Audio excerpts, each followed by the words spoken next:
First మీరే funky అని start చేశారు కదా, అందుకోసమని. అందరికీ నమస్కారం అండి. ఇక్కడికి వచ్చిన ముఖ్యంగా అల్లర్వింద్ గారికి థ్యాంక్స్ చెప్తూ ఈ మిత్రమండలి గురించి చెప్పాలంటే ముందు డైరెక్టర్ నా ఫ్రెండ్ అండి, విజయ్ నా ఫ్రెండ్.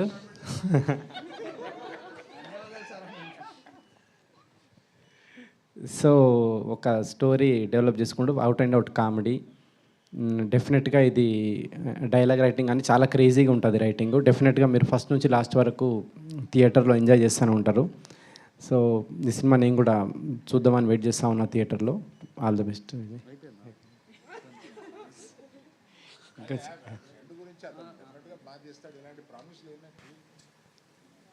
అదే ఈ సినిమా కనుక ఏమంటారు మీకు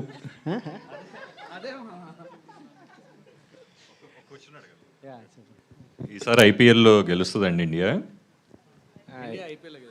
డెఫినెట్గా ఈసారి ఐపీఎల్ ఇండియానే గెలుస్తుంది.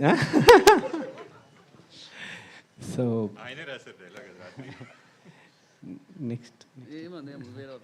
నెక్స్ట్ ఇట్లాంటి చిన్న సినిమాకి అవకాశం ఇస్తున్న బన్నీవాస్ గారికి ముందుగా థ్యాంక్స్ చెప్పాలి. ఇట్లాంటి రైటర్లను డైరెక్టర్లను ఎంకరేజ్.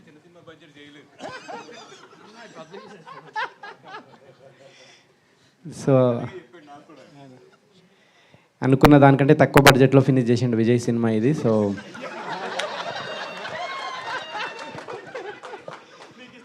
సగం బడ్జెట్లోనే సినిమా ఫినిష్ అయిందండి. సో అంత డెడికేటెడ్ డైరెక్టర్ ఇతను. సో బన్నీవాస్ గారు full happy. So next SKN గారు, నెక్స్ట్ మీ స్పీచ్ కోసం వెయిటింగ్ నేను. ఓకే, మీకు కూడా ఒక క్వశ్చన్ ఉంది.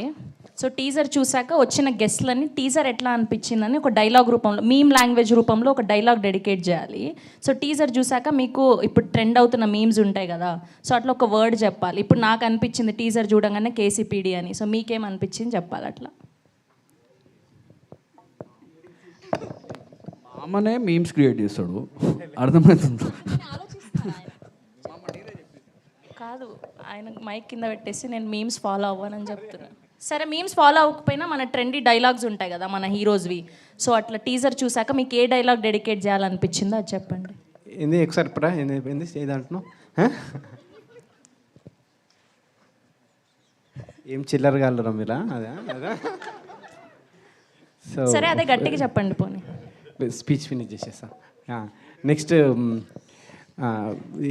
భాను గారికి, కళ్యాణ్ గారికి, నిన్ననే కలిసిన కొత్త ప్రొడ్యూసర్ ఇంకెవరండి, మీకండి, మీకు మీ అందరికీ ఈ సినిమా పెద్ద హిట్ కావాలని కోరుకుంటున్నాను నేను. తర్వాత ఈ ఆర్టిస్ట్ విషయానికి వస్తే దర్శి డిఫరెంట్ సినిమాలు చేస్తూ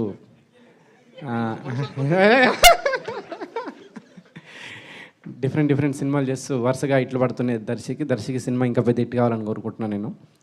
తర్వాత ఇన్స్టాలో చాలా వైరల్ అవుతూ ఉంటుంది ఇప్పుడు Niharika. So first time Telugu cinema Niharika, నీ సినిమా పెద్ద హిట్ కావాలని. ఇటు తిరిగి లైట్గా షై ఫీల్ అవుతున్నారేంటి అమ్మాయి పేరు చెప్పి? లేదు. సో అదండి, ఈ సినిమా మీరు డెఫినెట్గా థియేటర్కి వచ్చి ఎంజాయ్ చేయాలని కోరుకుంటున్నాను. Thank you. చాలా పెద్ద స్పీచ్ ఇది నాది. రాగమయూర్ చెప్పట్లేదా రాగమయూర్ గారి గురించి, ప్రసాద్ బెహ్రా గారి గురించి? పేర్లు మర్చిపోయారు. నెక్స్ట్ రాగమయూరు, తర్వాత విష్ణు ఓయ్, వీళ్ళందరికీ, ప్రసాద్ బెహ్రా, వీళ్ళందరికీ ఈ సినిమా ఇంకొక హిట్ పడాలని కోరుకుంటున్నాను. థ్యాంక్ యూ అనుదీప్ గారు. Thank you so much. Thank you for gracing our event. Yes, and ఇప్పుడు కెమెరాలందరూ గట్టిగా ఫోకస్ చేయాలి. వస్తున్నది మా ట్రెండింగ్ ప్రొడ్యూసర్ ఎస్కేఎన్ గారు.